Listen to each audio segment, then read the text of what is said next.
Meus irmãos, minhas irmãs, com alegria eu quero cumprimentá-los com a paz do Senhor.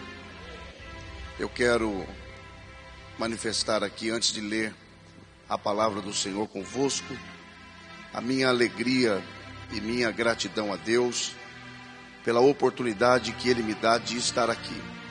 Estar em Camboriú é sempre muito bom, principalmente na companhia do pastor Cezino Bernardino, por quem eu tenho um respeito, uma admiração profunda pela sua vida, seu ministério, pela vida da missionária Elba e toda a sua família. Honrar a Deus mesmo na ausência, pela vida do pastor Reuel Bernardino, pela vida do pastor Silas, pastor Lauro, pastor Donizete, de uma forma muito especial, pela vida do meu amigo pastor Marco Aurélio, que tanto tem trabalhado pelos Gideões Missionários da Última Hora, presbítero Heron, enfim, a todos aqui presentes, ministério da igreja e toda a igreja. Quantos querem continuar ouvindo Deus falar, digam amém. Eu quero compartilhar com vocês uma palavra, e eu particularmente considero esta palavra muito importante para o tempo que nós vivemos. Esta palavra tem queimado no meu coração de uns 20 dias para cá. E eu entendo que, tendo esta oportunidade de compartilhar algo da palavra do Senhor com esta amada igreja, eu entendo pelo Espírito de Deus que esse é o propósito de Deus para nós. Abra sua Bíblia, por favor, no livro de Neemias. Neemias, no seu primeiro capítulo. Livro de Neemias, no capítulo de número 1.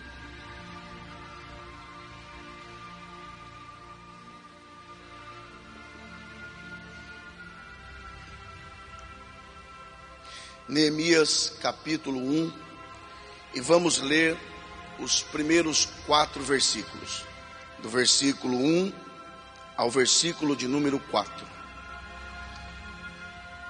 Se você encontrou, por favor, se manifeste dizendo graças a Deus. A palavra do Senhor diz assim: as palavras de Neemias, filho de Acalias, no mês de Quisleu, no ano 20º, estando eu na cidadela de Suzã, veio Hanani, um de meus irmãos, com alguns de Judá. Então lhes perguntei pelos judeus que escaparam e que não foram levados para o exílio, e acerca de Jerusalém. Disseram-me: os restantes que não foram levados para o exílio e se acham lá na província, estão em grande miséria e desprezo. Os muros de Jerusalém estão derribados e as suas portas queimadas. Tendo eu ouvido estas palavras, assentei-me e chorei e lamentei por alguns dias, e estive jejuando e orando perante o Deus dos céus. E quem pode, por favor, diga amém.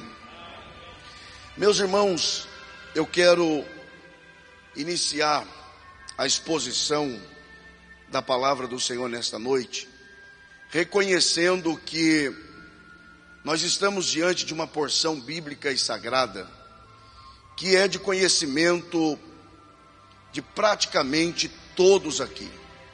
Mesmo aquele leitor bíblico mais negligente, aquele que menos lê a Bíblia, ou mesmo aqueles que nem têm a prática da leitura bíblica, de alguma forma já deve ter tido contato, ainda que parcialmente, com a história de Neemias e a reconstrução dos muros de Jerusalém.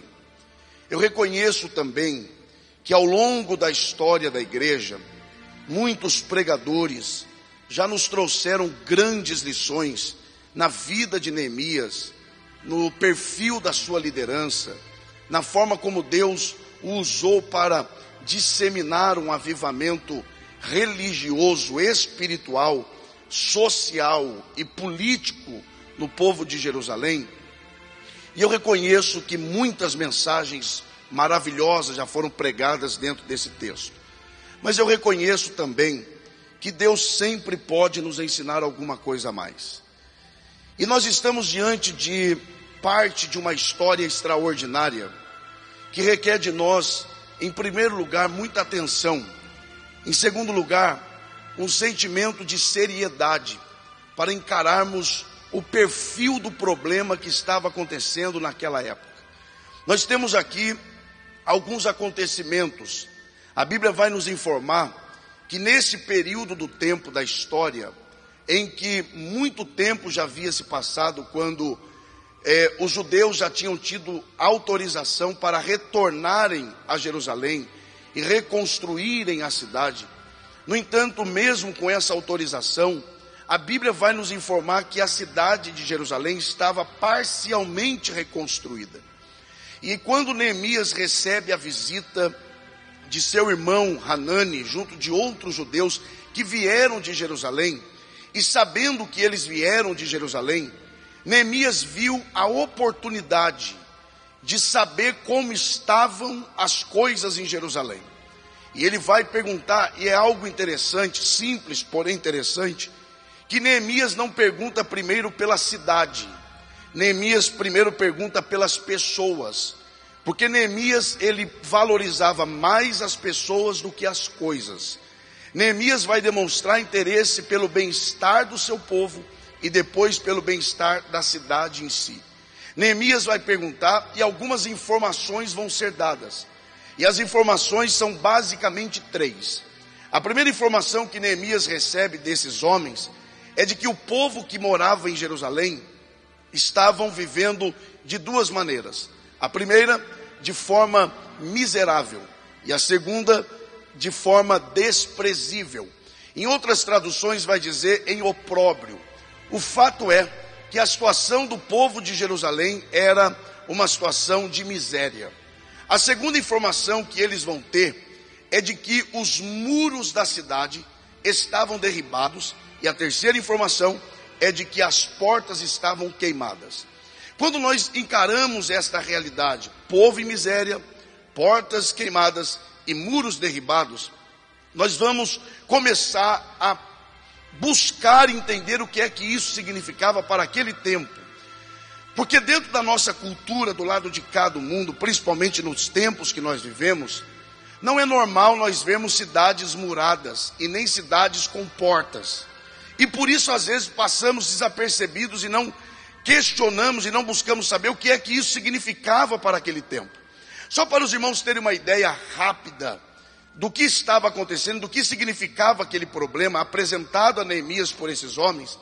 Para os irmãos terem uma ideia, uma cidade, principalmente Jerusalém, naquela época, sem muros, era o mesmo que uma cidade em 2 situações. Primeira, uma cidade exposta ao perigo. Ou seja, era uma cidade que tinha que conviver com o medo de que a qualquer momento os inimigos poderiam adentrar sem nenhuma dificuldade. Na verdade, ali estava o quadro de uma cidade que convivia com o medo porque estava sem proteção. Então a primeira coisa que nós temos que entender é que Jerusalém estava sem proteção. A segunda coisa que entendemos quando observamos os muros de Jerusalém derribados é que aquela cidade estava sem privacidade. Ou seja, quem passava do lado de fora conseguia enxergar o que estava acontecendo do lado de dentro sem nenhuma dificuldade. Quem passava do lado de fora via que aquele povo estava em miséria. E aquele povo não era qualquer povo. Aquele era o famoso povo de Israel. Aquele era o mesmo povo que diante do Mar Vermelho, ele viu aquele mar se abrir, o Rio Jordão se abrir, todos os sinais manifestados pelo Senhor no deserto e tantos outros. Era esse povo que estava agora dentro de Jerusalém, vivendo em miséria, e quem passava do lado de fora via sem nenhuma dificuldade a miséria desse povo. Então, primeiro, uma cidade sem proteção e uma cidade sem privacidade. Uma cidade que todos conseguiam ver a sua própria vergonha. Mais do que isso, a Bíblia vai dizer que as cidades estavam com as portas queimadas. O que isso significava? Eu estou explicando para nós começarmos a entender onde Deus vai nos levar. O que significava, por exemplo, cidades com portas queimadas naquela época? Em primeiro lugar, para que serve uma porta? A porta serve para limitar o que é para ficar fora do que é para ficar dentro. Por exemplo, quando você chega na sua casa e tranca a porta pelo lado de dentro, o que você está dizendo? Aqui entra quem eu quero. Quando você fecha a porta, você está limitando o que é para ficar fora do que é para ficar dentro. Quando a Bíblia nos informa uma cidade com portas queimadas, a Bíblia está dizendo que aquela cidade estava sem limite. Era uma cidade que entrava quem queria e saía quem queria. Transitava pessoas de fora com facilidade dentro da cidade. Era uma cidade sem regra. Era uma cidade sem limite. Era uma cidade sem lei. Era uma cidade que as pessoas faziam o que queriam, do jeito que quisessem e na hora que quisessem. Mais do que isso, uma cidade com portas queimadas naquela época era a ausência de referenciais. Pastor Elias, como é que o irmão sabe disso? Quando você lê Lamentações capítulo 5, você vai observar Jeremias relatando qual era o estado de Israel durante o cativeiro da Babilônia. E ele vai dar algumas informações. Primeira, caiu a coroa da nossa cabeça. Segunda, os jovens já não cantam mais. Terceira, observe isso, os velhos já não se assentam mais às portas. Por quê?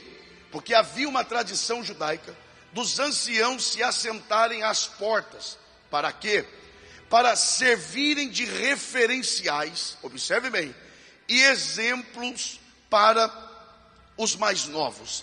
Então um jovem passava pelas ruas e quando olhava para um ancião, tinha naquele ancião um exemplo. Mais do que isso, quando eles olhavam para um ancião, eles se lembravam da sua própria história. Eles olhavam para o ancião e se lembravam de tudo que Deus havia feito por Israel. Agora uma cidade sem muro, é uma cidade sem proteção, é uma cidade sem privacidade, uma cidade sem portas, é uma cidade sem limite, sem lei e uma cidade sem referenciais. E o que me chama a atenção, quem está me ouvindo, diga amém. E o que me chama a atenção e me deixa admirado, é que fazendo um paralelo com a situação de Jerusalém naquela época, com a realidade espiritual do mundo hoje, eu chego à conclusão que a semelhança ela é extremamente próxima. Vivemos uma época em que, infelizmente, muito daquilo que acontece entre nós, as pessoas ficam sabendo. Mais do que isso, vivemos uma época de ausência de referenciais. Vivemos uma época de dificuldade de você se apoiar em pessoas. Mais do que isso, vivemos uma época de desinteresse dos jovens pela sua própria história. Você pega, por exemplo, um jovem cristão e pede para ele contar a história da sua igreja de 20 anos para cá. Ele não conhece. O que dizer da história da igreja desde a era primitiva? Porque há um desinteresse, há uma falta de interesse pela sua própria história. Esse é o tempo que nós vivemos e esse era o tempo que Neemias viveu. A pergunta é, Deus resolveu o problema daquela época? Resolveu. Como Deus resolveu? Usando pessoas. Deus pode resolver o problema espiritual do mundo hoje? É claro que pode, porque Deus permanece o mesmo. E como Deus poderá mudar essa situação? Diga comigo, usando pessoas. Diga mais forte, diga usando pessoas. Diga usando a minha vida. Agora a pergunta é essa, para eu adiantar aqui o processo da mensagem. A pergunta é esta: por que Deus usou Neemias da forma que usou? O que será que chamou a atenção em Deus na vida de Neemias? Porque nós temos o hábito de dizermos que Deus escolhe a quem Ele quer. E às vezes nós usamos essa expressão como uma forma de negligenciarmos o processo da seleção. Porque dizemos, Deus escolhe quem Ele quer. E exatamente pelo fato de Deus escolher quem Ele quer, é que Ele não escolhe qualquer um. Porque Deus nunca erra nas suas escolhas. Por isso, se você é uma escolha de Deus, saiba que por mais difícil que a situação atual seja, Deus não errou na escolha. E na hora certa Ele vai mostrar que sempre esteve certo em ter te escolhido. Deus não errou na escolha de Neemias, mas o que será que chamou a atenção em Deus na vida de Neemias? Preste bastante atenção nisso. E é exatamente essas qualidades que Deus procura hoje em pessoas que Ele usará para influenciar o futuro espiritual desta nação, o futuro espiritual desta cidade, o futuro espiritual desse estado, e por que não dizer o futuro espiritual de outras nações. Quais são essas qualidades? Lembrem-se que essas qualidades não são qualidades promovidas pelo homem. Essas qualidades são plantadas pelo próprio Deus, para que Ele mesmo colha os frutos da sua semeadura. Deus plantou em Neemias qualidades que Ele mesmo colheu. E Deus me dá autorização e me concede autoridade por graça nesta noite dizer que existem pessoas aqui no processo da semeadura de Deus em plantar qualidades em você, em forjar o seu caráter, para que no tempo certo Ele possa colher os frutos da sua própria plantação, para que Ele possa te usar para influenciar vidas no que diz respeito à vida espiritual. Você acredita que Deus pode fazer isso? Levante a sua mão e dê o melhor glória a Deus que você já deu aqui nessa noite. Mas vamos em frente. O que é que Neemias tinha que chamou a atenção de Deus? Primeira coisa, não perca isso aqui. Neemias conhecia e valorizava o passado, sem perder de vista a necessidade do presente e sem perder a esperança do futuro. Escute isso aqui. Neemias conhecia o passado de Israel. Neemias sabia da tradição judaica. Isso é tão verdade que ele vai perguntar pelo povo judeu, mas ele pergunta por Jerusalém. Por que ele pergunta para Jerusalém? Porque ele sabia da importância religiosa da cidade de Jerusalém para os judeus. Neemias não nasceu em Jerusalém. No entanto, Neemias era um homem inteirado da sua própria tradição. Ele conhecia a história do seu povo. Ele conhecia o que Deus tinha feito no passado. Ele conhecia a glória passada do seu povo. Só que Neemias não era um saudosista desenfreado. Neemias não ficava apenas valorizando o que Deus tinha feito, porque Neemias sabia que glória passada não resolve problemas do presente. Neemias sabia que vitórias do passado não garantem vitória do presente. Neemias olhava para o passado e dizia: Deus fez. Mas ele olhava para o presente e reconhecia: Deus precisa fazer urgentemente, porque hoje nós precisamos de uma restauração da parte de Deus. E Neemias reconhece essa necessidade, porque a esperança quanto ao futuro espiritual de um povo começa a ser mudado a partir do momento que há reconhecimento de que você já não é mais como um dia foi. Eu não estou dizendo para você se esquecer do que aconteceu. Eu estou dizendo para você reconhecer o que é que está acontecendo hoje. E diante de necessidades atuais, o que fazer para mudar a situação?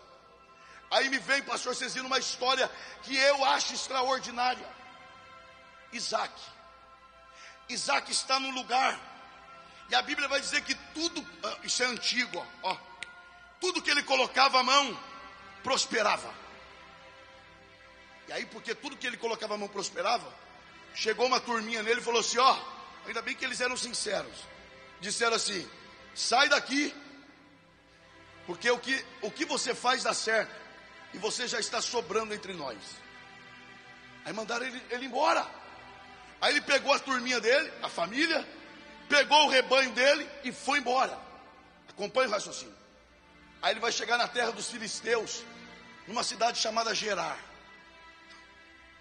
E quando ele chega na cidade de Gerar, surge uma necessidade. Diga necessidade. Diga de novo, necessidade. E sabe qual foi a necessidade de Isaac, da sua família e do seu rebanho? Não era de luxo, não eram de coisas supérfluas, não eram de coisas passageiras. Sabe do que eles têm necessidade? De água. E água é uma coisa vital para o homem. Se falta água, o homem morre. Isaac está precisando de quê? Isaac está precisando de algo para manter-se vivo. Isaac está precisando de algo que é básico. Não perca isso aqui por nada. Isaac está precisando de algo para manter a sua família viva. Isaac está precisando de algo para manter o seu rebanho vivo. Isaac está precisando de água. E sabe o que ele faz diante da necessidade de água? Ele não chama mágico para fazer surgir água do nada. Ele não chama vidente para revelar onde tinha água. Porque diante da necessidade não dá tempo de fazer essas coisas. Porque no tempo que você chama, alguém pode morrer de sede. Sabe o que Isaac faz? Isaac se lembra que o seu pai passou por aquela terra. E ele sabia da história do seu pai. E ele sabia que onde o seu pai ia, ele cavava poços de águas. E ele disse: eu vou voltar pelo caminho do meu pai. Eu vou fazer o que o meu pai um dia fez.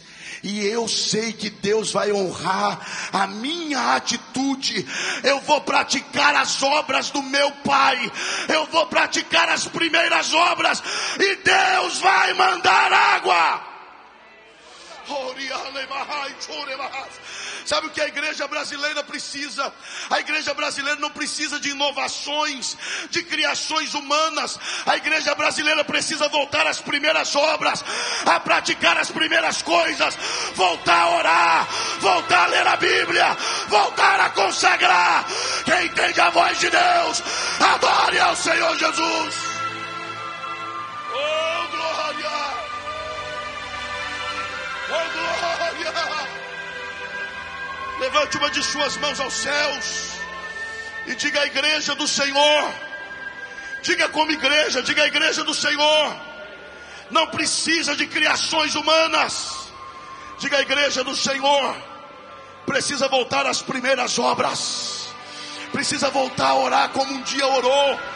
Precisa voltar a amar a Deus como um dia amou. Precisa voltar a temer a Deus como um dia temeu. Essa é a necessidade da igreja. Oh, glória a Deus. Oh, glória a Deus. Não há tempo para inovações. Tem gente morrendo de sede. Tem gente padecendo. Tem gente tombando do nosso lado. E a única coisa que nós precisamos é nos lembrarmos das primeiras obras. Voltarmos a amar a oração como um dia nós amamos. Oh, glória a Deus. Eu não tenho dúvida de que é isso que Deus quer que eu fale aqui hoje. Nós precisamos voltar a amar o lugar da oração como um dia nós amamos. Nós precisamos voltar a amar a leitura bíblica como forma de devoção, e não apenas como forma de elaborar mensagem, mas no desejo de nós ouvirmos a voz de Deus falando conosco. Neemias era capaz de valorizar e conhecer o passado, mas ele sabia que o presente não chegava nem aos pés do que tinha acontecido no passado. E ele precisava tomar uma atitude, sem perder de vista a esperança do futuro. Mas a segunda qualidade que eu encontro em Neemias, e isso aqui eu quero que você dobre a sua atenção, é que Neemias foi capaz de mudar a rotina de uma nação inteira. Eu vou repetir isso aqui. Um homem, pastor Silas, um homem foi capaz de influenciar a rotina de uma nação. Um homem. Mas sabe por que ele foi capaz de mudar a rotina de um povo? Porque ele permitiu que a sua própria rotina fosse mudada. Ninguém poderá mudar a rotina de outro alguém se não aceitar que a sua própria rotina seja mudada. Me prova no texto. Vou provar. Qual era o serviço de Neemias? Neemias era um copeiro. E qual é a posição do copeiro quando está trabalhando? Em pé. Quem fica sentado é o rei. O copeiro fica em pé servindo. Esta era a posição de trabalho de Neemias. Aí Neemias ouve a história. O povo está em miséria. O povo está em opróbrio. Os muros estão derribados e as portas queimadas. O que Neemias fez? Ele não orou. Sabe o que ele fez em primeiro lugar? Ele se assentou. O copeiro que ficava em pé agora está sentado. E com isso ele está dizendo: a partir de hoje eu vou deixar de fazer o que eu estava fazendo e vou começar a fazer o que eu não fazia. Eu vou repetir isso aqui. Mudar de rotina é deixar de praticar o que estava praticando e passar a praticar o que não estava praticando. Oh, aleluia, aleluia. O convite de Deus para mim hoje, o convite de Deus para você hoje, é que nós deixemos de fazer aquilo que desagrada a Deus e passemos a fazer aquilo que agrada ao Senhor, e Ele virá do céu. Oh, glória a Deus. Eu vou ser bem prático. Eu vou ser bem prático. Você pode repetir, diga ninguém. Diga mais forte, diga ninguém poderá influenciar o futuro espiritual de alguém se não permitir que o seu presente seja influenciado. Não foi isso que Jesus falou? Antes de tirar o cisco no olho do seu irmão, tira a trave do seu. Jesus não proibiu eu de tirar o cisco do olho do meu irmão. Não, tanto é que depois ele orienta. Ele diz: tira a trave do seu, aí depois vai lá e tira o cisco do seu irmão. Ele ainda incentivou, porque nós fomos chamados para ajudarmos uns aos outros. Eu fui chamado para te suportar. E suportar, olhe para cá, suportar não é ter que te aturar. Quando a Bíblia diz suportai-vos uns aos outros, no original grego é seja suporte, seja a alça da mala, empreste o seu ombro para tornar a caminhada do seu irmão mais leve. É isso que Jesus está dizendo. Você foi chamado para limpar a vista do seu irmão, para possibilitar que ele enxergue melhor. Mas antes de influenciar a vista dele, permita que a sua visão seja melhorada. Levante uma de suas mãos aos céus. Eu venho aqui nessa noite profetizar, pastor Cezino, com muita humildade, debaixo do temor do Senhor, que vidas aqui vão mudar de rotina. Pessoas que não oravam mais vão voltar a orar. Pessoas que não jejuavam mais vão voltar a jejuar. Quem acredita nisso, dê um brado de glória. Oh, glória a Deus. Oh, glória a Deus. Eu vou te fazer uma pergunta, porque essa pergunta está queimando no meu coração há 20 dias. Qual é o seu primeiro pensamento quando você acorda?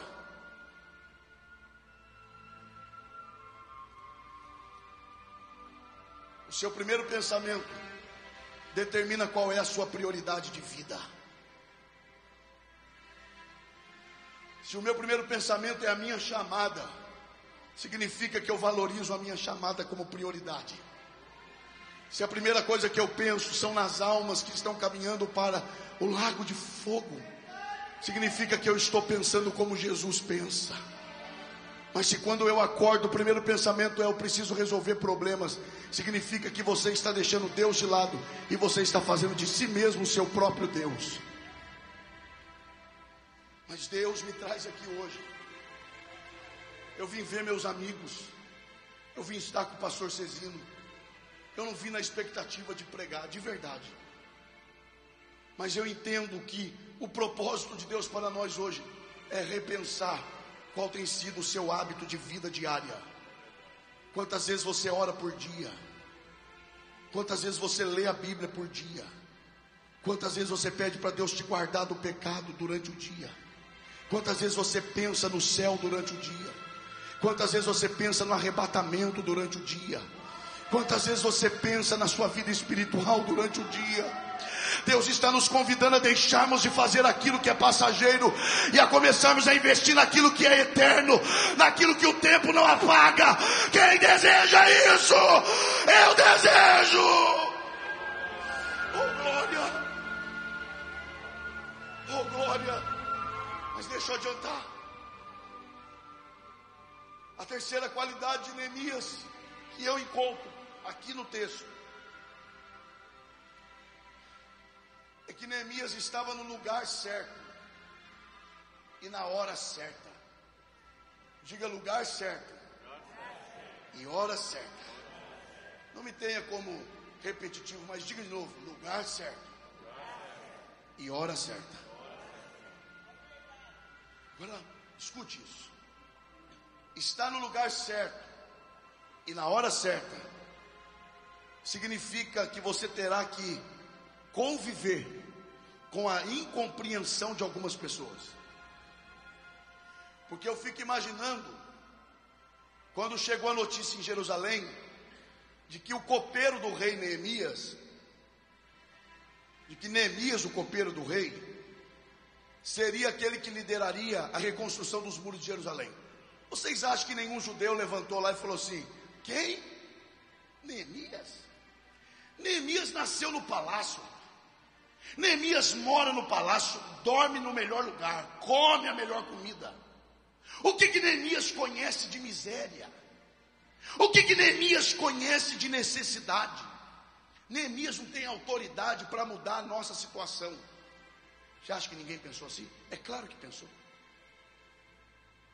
Porque estar no lugar certo e na hora certa é saber que você enfrentará a incompreensão e a descrença das pessoas. Agora imagine se Neemias não estivesse no palácio. As coisas não teriam sido fáceis. Porque é exatamente pelo fato dele ter acesso ao rei é que as coisas foram facilitadas. Porque Deus plantou Neemias na hora certa e no lugar certo. Oh, glória a Deus. O homem e a mulher que Deus usará para influenciar o futuro espiritual desta nação tem que estar no lugar certo e na hora certa. E Deus pode te encontrar aqui hoje, porque foi Deus quem te plantou neste lugar, foi Deus quem te colocou aqui. Fica na sua posição, porque por mais difícil que seja, Deus te fará florescer onde Ele te plantou. E aí dá glória a Deus quem entende a voz do Senhor. Aleluia, aleluia. Estar no lugar certo e na hora certa é conviver com a incompreensão das pessoas, mas é também ter a certeza de que quem trabalha não é você, quem trabalha é o Senhor. Quer ver? São João capítulo 4, eu amo isso aqui. São João capítulo 4. Jesus para junto ao poço para descansar. E os discípulos entram na cidade para comprar comida. Dentro de uma visão humana, quem é que está trabalhando? Os discípulos. E quem é que não está fazendo nada? Jesus. Mas não é verdade. Porque quem não estava fazendo nada eram os discípulos. E quem estava trabalhando é Jesus. Porque Jesus até parado ele faz muita coisa.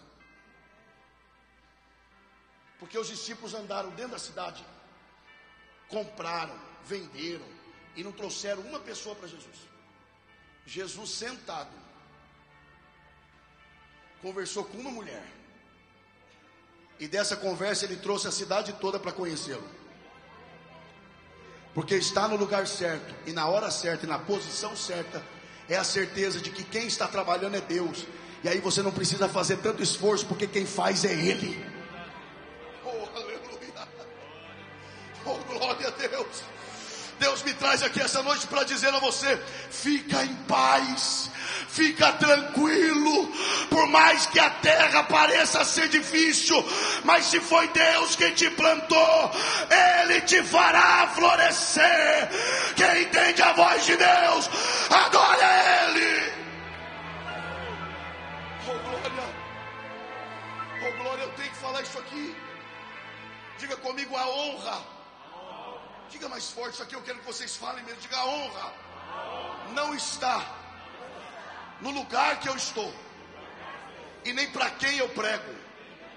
Diga, a honra está no nome de quem eu estou pregando.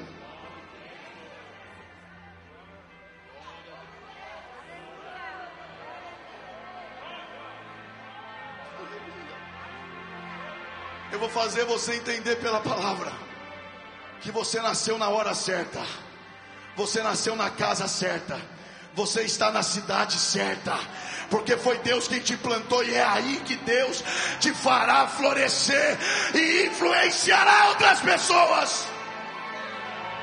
Quer ver uma coisa? Para eu encerrar, grave esses 3 nomes: Jeremias, Ezequiel e Daniel. Jeremias, Ezequiel e Daniel. Esses 3 profetas, não perca isso aqui. Esses 3 profetas profetizaram todos na mesma época, com uma diferença: que o Jeremias profetizava para os pobres, o Ezequiel profetizava para os sacerdotes. Sabe por quê? Porque Ezequiel tinha sido sacerdote, e o Daniel profetizava no palácio. Jeremias para os pobres, Ezequiel para os sacerdotes, e o Daniel para os nobres. Na visão atual, quem é que estava sendo honrado e quem é que estava sendo desonrado? O honrado era o Daniel, que estava no palácio, e o desonrado era o Jeremias, que estava nos pobres. E se fosse hoje, alguns chegariam em Jeremias e diriam: fica tranquilo, Deus vai te exaltar, o seu tempo vai chegar, Deus vai te honrar. Sabe o que Jeremias diria? Eu sou honrado antes que eu nascesse, porque Deus falou que antes que eu nascesse eu já era profeta, e a honra está no fato de Ele ter me chamado. Deixa Deus ministrar o seu coração. Você mora no lugar certo, você está na hora certa, e deixa Deus tomar a sua vida. Mude o seu dia a dia, e Deus te usará para mudar outras pessoas. Quem está entendendo a voz de Deus aqui nessa noite? Para eu concluir, a quarta qualidade de Neemias é que Neemias pensava com a mente de Deus e sentia com o coração de Deus. Como é que o senhor sabe? Deus não faz nada fora do tempo. Tudo que Deus faz é na hora certa.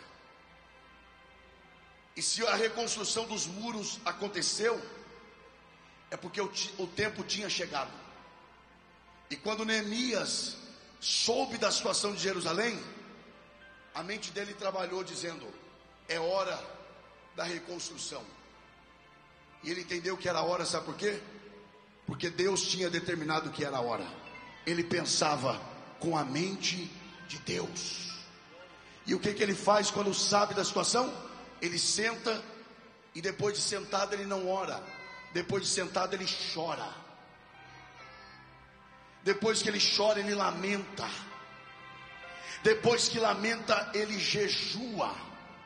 E depois que ele jejua, ele ora. Mas a primeira coisa que ele fez depois que se assentou foi chorar. Chorar por quem? Por Jerusalém. E o que é que Jesus fez quando chegou em Jerusalém depois de tantos anos? Jesus chorou por Jerusalém. Neemias era capaz de antecipar o sentimento do próprio Senhor, porque ele pensava com a mente de Deus e sentia com o coração de Deus. O homem e a mulher que Deus usará nesse tempo para mudar o futuro espiritual dessa nação tem que pensar com a mente do Senhor e sentir com o coração de Deus. Deus quer te dar a mente dele, Deus quer te dar o coração dele. Quem deseja isso, adore a Ele nessa noite. Porque o segredo não é trabalhar apenas.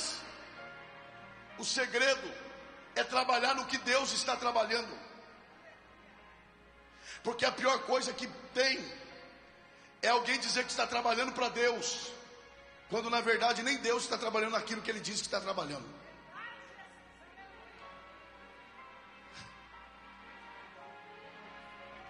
Então, antes de fazer alguma coisa para Deus, pergunte se Deus está envolvido naquilo. Se envolva no que Deus está envolvido.